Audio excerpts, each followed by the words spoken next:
Essa é a exposição Antônio Dias, Derrotas e Vitórias, que é a primeira exposição póstuma da obra do Antônio Dias e reúne exclusivamente peças da coleção particular do artista que ele formou para representar a própria trajetória.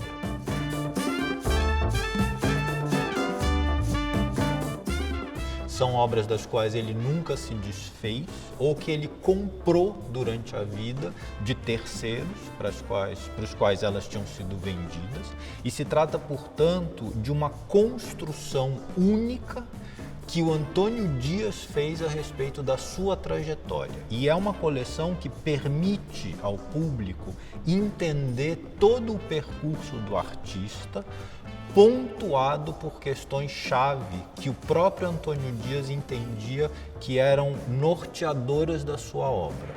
E essa ideia da curadoria, de chamá-la Derrotas e Vitórias, tem a ver especificamente com uma obra que o Antônio Dias fez, é um filme, do qual ele extraiu um frame, uma imagem, na verdade são 3 telas paralelas, e fez uma gravura especial para a comemoração dos 20 anos do Clube de Colecionadores de Gravuras Doman.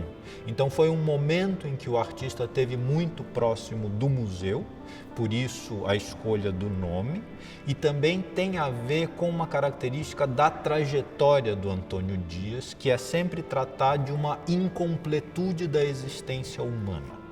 É uma dimensão ética da obra dele que vai acompanhando todo o percurso ao longo de aí 50 anos de produção, 60 anos de produção. E isso vai se materializando, digamos assim, através de uma dinâmica de trabalhos em que a composição é sempre fragmentada e nunca se chega a uma síntese completa da imagem da obra.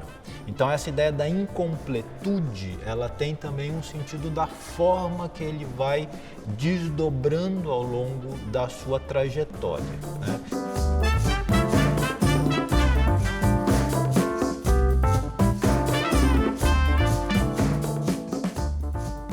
A exposição ela foi pensada de maneira cronológica, indo das obras mais recentes, inclusive a última obra que ele pintou, para o início da sua trajetória artística. Então, o público ele vai inicialmente ir de trás para frente e ele vai percebendo que algumas soluções compositivas permanecem durante essas décadas, que tem a ver justamente com essa fragmentação do campo da composição da obra e a falta de uma possibilidade de integridade. Então, por exemplo, nas telas mais recentes que abrem a exposição, todas elas são formadas por quadriláteros. Então, aparentemente, seria uma coisa completa.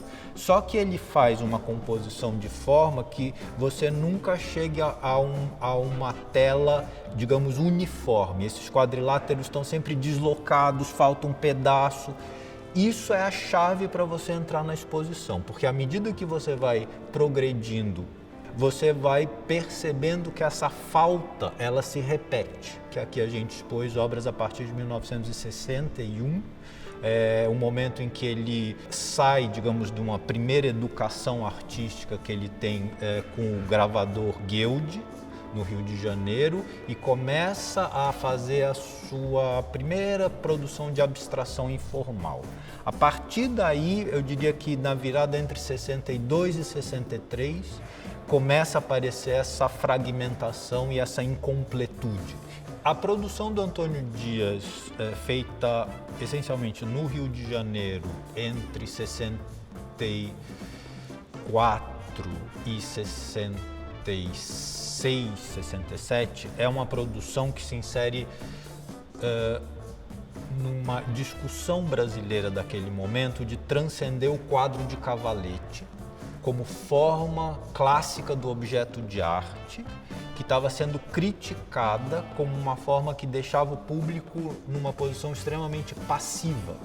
E se buscava uma forma de obra de arte em que o público se tornasse participante. E o Antônio Dias leva isso para uma agenda política e ética. ao trazer obras em que, digamos, esse quadro começa a se tornar tridimensional, mas motivado pela violência política aqui instaurada pela ditadura militar a partir do golpe de 64. Então ele na verdade, é o responsável por direcionar toda a vanguarda brasileira para uma agenda ética, social e política. Então, essas obras tridimensionais, das quais parece que saem vísceras, órgãos, elas têm uma provocação do ponto de vista formal, como um não quadro, como um antiquadro, e ao mesmo tempo elas querem trazer o espectador para a urgência do momento histórico.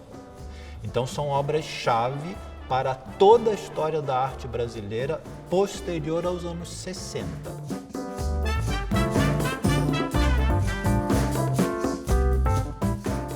Depois ele vai para a França em 66 com uma bolsa de estudos e acaba ficando lá. Em 68 ele abandona a figuração quando ele vai para Milão e começa a fazer obras que têm uma mistura de palavras e imagens, e ele, de uma certa maneira, bota as duas coisas em choque. O que você lê se opõe ao que você vê.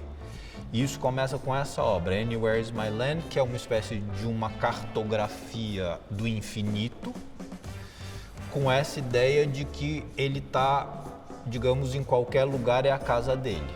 E depois ele vai para o Nepal em 77, quando ele vai se envolver com uma comunidade manufatureira de papéis.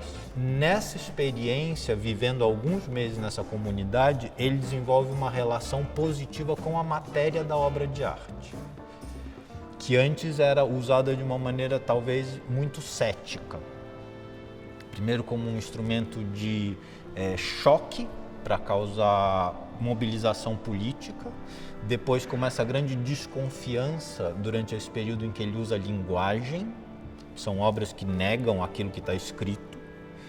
E no Nepal, parece que ele se encontra com a materialidade de uma maneira positiva. E quando ele volta do Nepal, ele começa a fazer obras nas quais a matéria que ele usa tem um sentido de presença e não mais apenas de uma, digamos, referência a outra coisa. Então, ele começa a se interessar, por exemplo, por pigmentos minerais que sejam condutores de eletricidade. Então, as obras para ele têm uma presença energética. Uma coisa muito constante na trajetória do Antônio Dias é a sua pulsão libidinal positiva.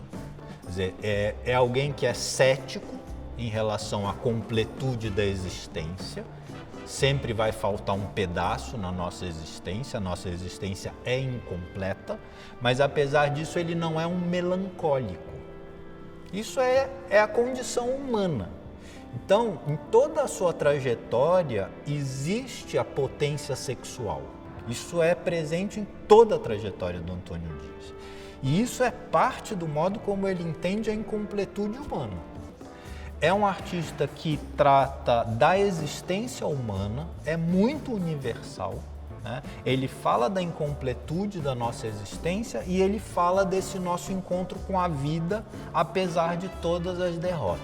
Existe a vitória também. Então, acho que é uma exposição que, nesse momento em que a gente está vivendo mundialmente, é um modo da gente lidar com a realidade da existência.